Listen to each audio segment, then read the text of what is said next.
Saudaraku, hari ini kita genapkan saudaraku baptisan air dalam nama Bapa, Anak dan Roh Kudus. Terpujilah Tuhan, saudaraku.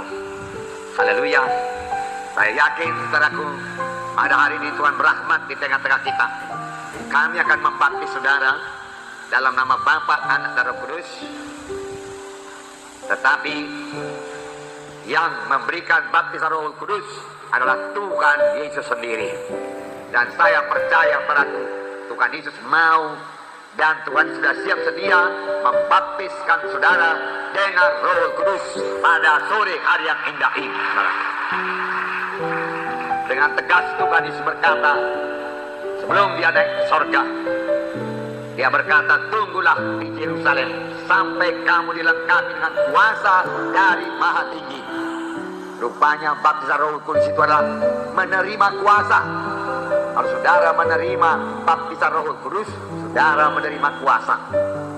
Kuasa untuk menjadi saksi Tuhan, kuasa untuk mengalahkan dosa, kuasa untuk mengalahkan semua duniawi dan kedagingan, dan kuasa saudaraku untuk mengalahkan semua setan iblis.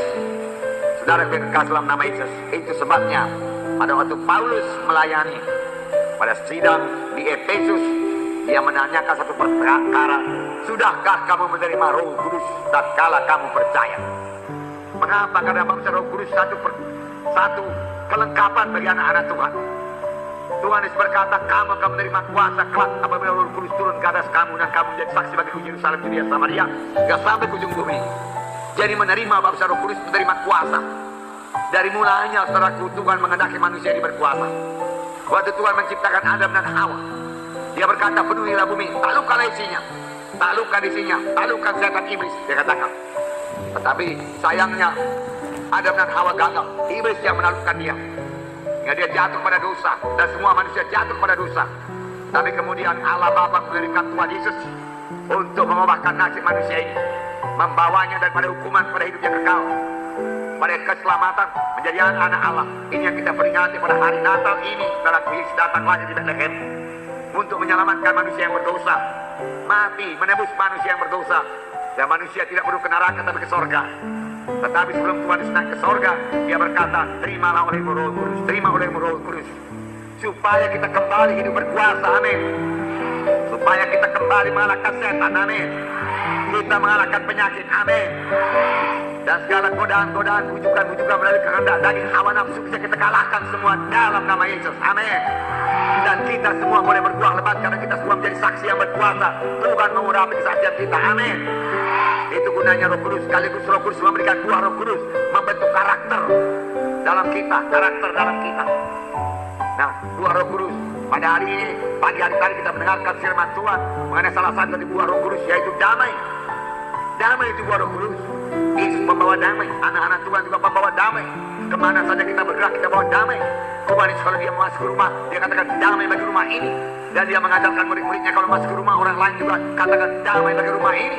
Kalau dia berlayak maka damai-mu tinggal padanya. Kalau dia tidak berlayak maka damai-mu kembali kepadamu. Tuhan Yesus berkata, jadi tidak rugi apa-apa kita memberikan damai bagimu. Damai, damai. Nah, saudara yang kekasih dalam nama Yesus, damai. Itu saudaraku, ya, setelah Roh Kudus turun, saudaraku, Roh Kudus turun pada Yesus, Roh Kudus turun pada kita, maka buah Roh Kudus jadi kepada kita. Jadi luar biasa berkat daripada Roh Kudus. Jadi pada hari ini saudara juga terimalah baptisan Roh Kudus, amin saudara. Dalam berbahasa roh pada hari ini kami akan membaptis saudara dengan baptisan air dalam nama Bapa, Anak, Roh Kudus. Tetapi ia yang datang kemudian daripadaku, kata Yohanes Pembaptis, yaitu Tuhan Yesus, dia akan membaptiskan kamu dengan Roh Kudus dan dengan api. Dua-dua itu menggambarkan kuasa. Siapakah yang datang kemudian daripada Tuhan Pembaptis? Yang lain daripada Tuhan Yesus Kristus. Siapakah pembaptis dengan roh? Yang lain daripada Tuhan Yesus Kristus. Amin. Saudara, pada hari ini, saudaraku, yang terima baptisan air.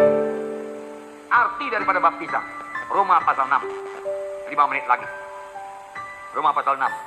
Ini dikatakan, ayat 3, atau tidak tahukah kamu bahwa kita semua yang telah dibaptis dalam Kristus telah dibaptis dalam kematiannya? Dengan demikian kita telah dikuburkan bersama-sama dengan dia oleh baptisan dalam kematian, supaya sama seperti Kristus telah dibangkitkan dari antara orang mati oleh kemuliaan Bapa, demikian juga kita akan hidup dalam hidup yang baru. Hidup dalam hidup yang baru. saudara yang dibaptis pada hari ini, keluar daripada baptisan ini, boleh memulai satu hidup yang baru. Amin. Ya, hidup yang baru. Kalau selama ini gagal, berubah jadi berhasil. Amin.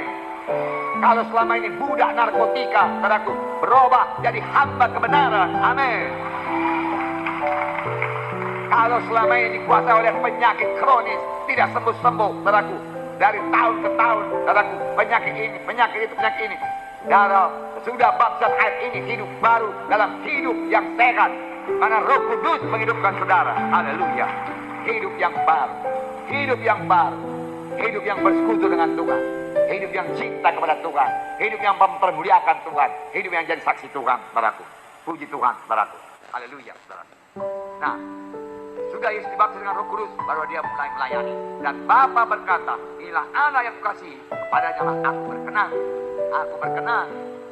Dan aku baptisan dalam kehendak Tuhan, saudara. Saudara, pada hari ini, saudaraku, ya, terima baptisan air.